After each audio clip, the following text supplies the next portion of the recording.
Now, Danny Green on a recent episode of Hammer Time spoke about the fighting spirit, and he also gave an example that it is not just active fighters. The following story is testament to that. This is an amazing and inspirational story as we introduce to you Paul Warren.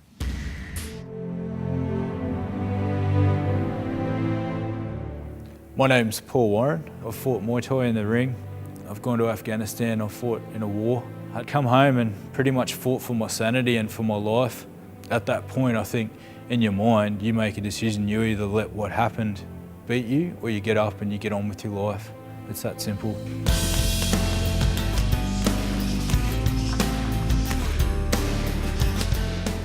I was the Queensland ISKA Super Middleweight Champion.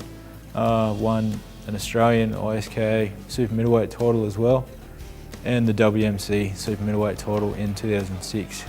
I had 31 fights. My favourite memory from fighting is definitely getting a WMC belt. I won that fight by stoppage in the third round, and that was the pinnacle of my career. I enjoyed fighting on the big Bunchu Cups and undercards to John Wayne Parr and Nathan Carnage Corbett. They're highlights for me. After fracturing my shin pretty badly, I didn't train for a little while and decided I really needed a new challenge. I enlisted in the Army in 2007. It was always my goal to get deployed. I wanted to go overseas and do my job over there. I was deployed to Afghanistan in June 2009. I'd been in the country about 6 weeks, and I can tell you now there's nothing in Australia that can prepare you for being in that country. It's just a harsh landscape. You're walking past people, you don't know whether they're enemy or friendly. It's just a really harsh environment. On the 18th of July, we were told we were going to be added to a mission where we were going to patrol in and search a known Taliban bomb-making guy in the area. That day for us started about 1 o'clock in the morning, so it was still dark. We had to patrol in about 5 Ks, wearing all our gear and stuff. It was pretty nasty. We got there just before first light, which was the plan, and engineers had gone through and searched the ground and deemed it safe, not found anything, and put us in position basically where locals could be taken out of their koalas and we could search safely. We were in that position for around 2 hours, and it all seemed pretty quiet actually. Locals were sitting behind us and they didn't seem to have anything to fear. I got violently thrown into the air and slammed back down pretty hard. I thought it might have been a local suicide bomber. That was my first thought. I just remember the dust and my ear ringing really badly. I crawled around trying to find the guy close to me, who was Private Benjamin Renato. I couldn't crawl properly and I couldn't figure out why. I looked down and saw that my leg was just clean gone, just below the knee. I pretty much rolled over and saw another mate and asked for his help, and he and the medics basically saved me from bleeding out. They tourniqueted me up and kept me from dying basically. Definitely the pain of missing a leg, I'll never feel anything like that ever again. While these guys were working on me, I kept asking where Ben was, and no one would answer me, so in the back of my mind, I almost knew, and later on found out Ben had been killed instantly. You eat together, you sleep on the ground together, you work together, you go to the gym together. These guys are the guys you rely on and you trust with your life, and they're your family.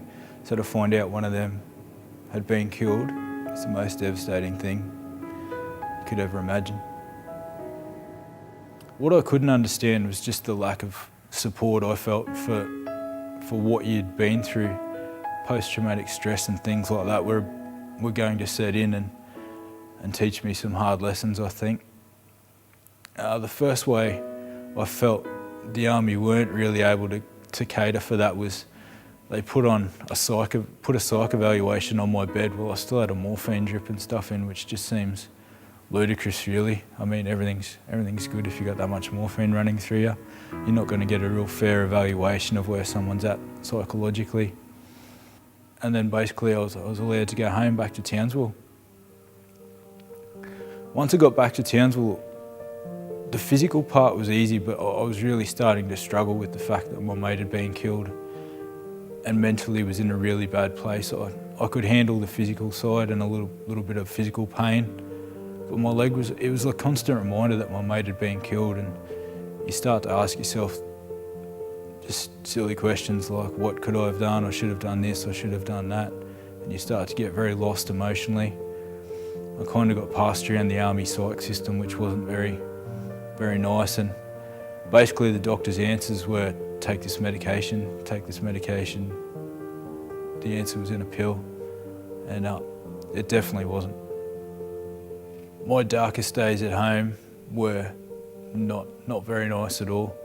I was pretty much addicted to the painkillers I was on. I went from morphine to an endone type tablet that I was addicted to. I was taking every day. I was also taking all this other medication the doctor wanted me to take. Basically, my darkest hour, I wanted to just chew a whole box of tablets and never wake up. I had those thoughts for a while. I just couldn't deal with what was going on. I'd sit up for 2-3 days at a time straight, just anxious and waiting for something to happen. And to make matters worse, my mates were all still overseas, so I didn't have that support, and I was worried about them. I didn't want the same thing to happen to any of them. The thing that really turned me around, there's two. It's the birth of my daughter. Once I found out my partner Dee was pregnant, I gave up all the medication and decided I just needed to snap out of that. And my mates up in Townsville were all involved in MMA, and they never let me go, even the times when I was probably that drugged out of my head. I didn't even know they were in the house. They persisted with me, and they came and got me every day, and they're like, no, you're coming to the gym, you're coming to hold pads, you're going to come and work with us. And a few months later, I loved it. It was giving me something to do. I was free of medication.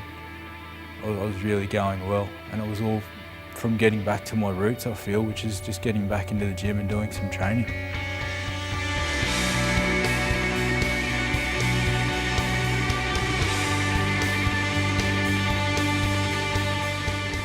In your head, you're telling yourself you need to start living life, or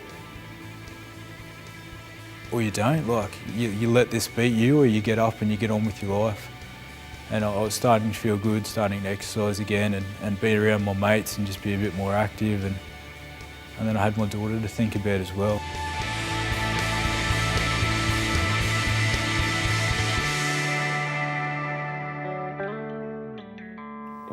The thing you won't see in the papers, you'll see the casualties, you'll see a few guys maybe get injured.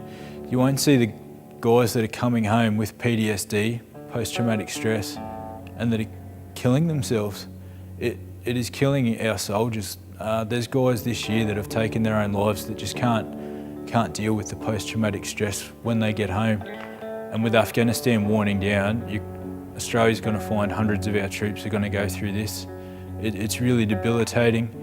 It's probably worse than my physical injury. I think PTSD was worse to go through. It was mentally just really debilitating. So that's why I'm here and working with Hammer, and we want to put together a program where we can try and help these guys out and really get them to get back to full lives, and that we can start this by getting them back into the gym and slowly doing some training and teaching them new skills and getting their confidence back.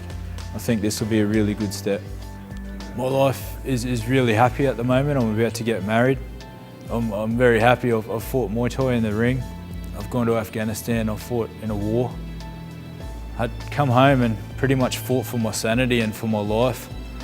Never let this beat me and give up.